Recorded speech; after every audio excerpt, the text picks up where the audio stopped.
हे viewers, good morning सबको। जय श्री राम, राधे राधे। कैसे हैं आप सब और कैसे चल रही है आप सबकी पढ़ाई?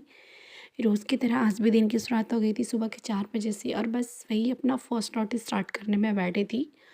मैं अभी आप सबसे रिसेंट मतलब कि 5-6 दिनों से कह ही रही हूँ कि मैंने अपना जो पॉलिटी का पोर्शन है वो स्टार्ट किया था। फ़िलहाल मैंने यहाँ पे अपनी लुसेंट और ज्योग्राफी ली थी रिवीजन करने के लिए। और ये मेरी कल की ब्लॉग है। कल था गणेश चतुर्दशी, व्रत भी था मेरा, तो सुबह नहाना धोना था नहीं, वही अपना काम और अपनी पढ़ाई। लेकिन व्रत में भी मैंने अपनी पूरी ऑनेस्टी के साथ से मतलब कि 2-3 दिन पहले मैंने कल के ब्लॉग में बताई थी कि मैं ऑलरेडी बहुत ज़्यादा डिस्टर्ब रही थी। घर में गेस्ट भी थे और बेटी को लेके जाना भी था बनारस, तो ये सारी चीज़ें चल रही थी। उसमें भी फेस्टिवल मतलब कि मकर संक्रांति, फिर उसकी तैयारी करना, और ये सब कुछ अकेले करना होता है।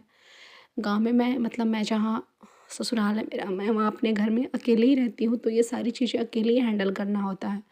तो थोड़ा-सा इम्पॉसिबल हो जाता है पढ़ाई करना। फिर उसको अपना 1 दिन का स्किप लिया था, ये भी मैंने कही थी कि मैं 1 दिन का स्किप ली और फिर से अपने ऑनेस्ट तरीके से जैसे भी करना था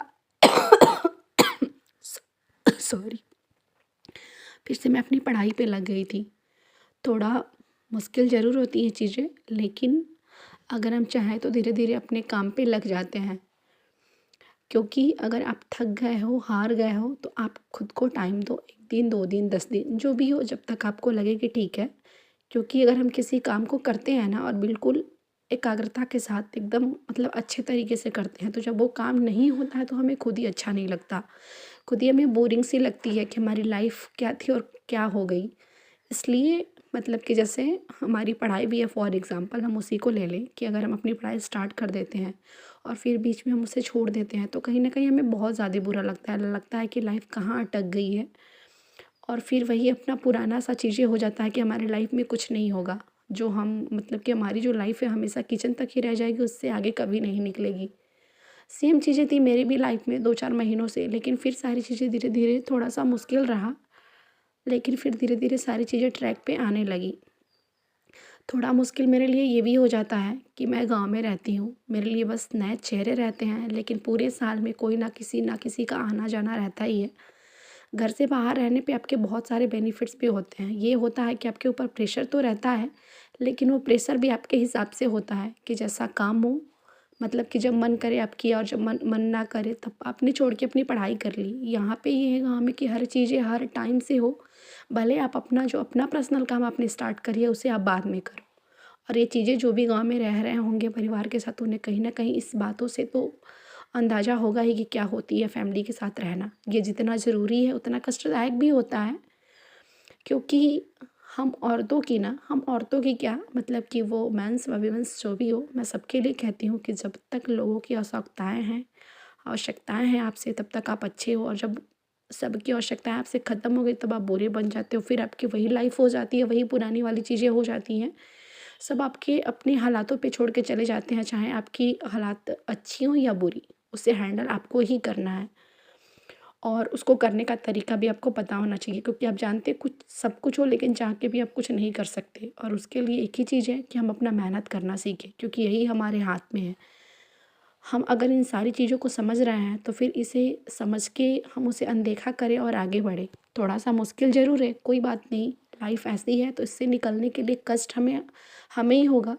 और वो कष्ट हमारे लिए कष्ट नहीं, क्योंकि हम अपने अच्छे दिनों के लिए एक कष्ट झेल के अपने लाइफ़ में कुछ अच्छा करने की कोशिश कर रहे हैं। तो ये इसे कष्ट नहीं कहेंगे, हम इसे अपना संघर्ष कहेंगे कि ठीक है, हम अपने लाइफ़ में अच्छा दिन लाने के लिए संघर्ष कर रहे हैं।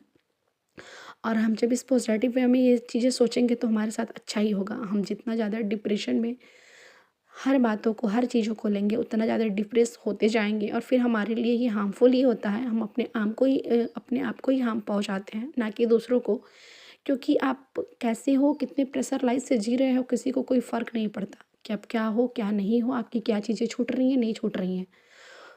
आपके लाइफ में जब तक ज़रूरत है तब तक लोग आएँ, जब उनकी ज़रूरत ख़त्म तब आपके लाइफ से वो बाहर चले जाएँगे। लेकिन जो हमारी चीज़ें हैं, हमारे हाथ से जब ये चीज़ें चली जाएँगी ना, हमारी स्टडी, हमारी पढ़ाई, जो एक ये कैटेगरी बता दी गई है कि इतने सालों तक आपकी एलिजिबिलिटी है, तब तक आप तैयारी करो, उसके बाद से आप नहीं कर सकते। तो फिर ये टाइम लोग वही रह जाएँगे, आप भी वही रह जाएँगे।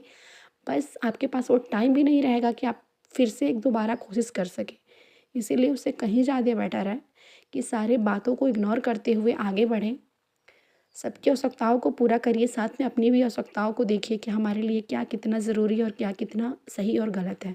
जिस दिन हम ये समझ गए तो कहीं न कहीं हम अपने रास्ते खुद ब खुद निकाल लेंगे, क्योंकि वो पहला कदम चाहे आपका कोई साथ दे या ना दे, आप अकेले अपना कदम बढ़ाएँ या 10 लोगों के साथ बढ़ाएँ, बढ़ाना आप ही को है, वो कदम कोई दूसरा नहीं बढ़ाएगा।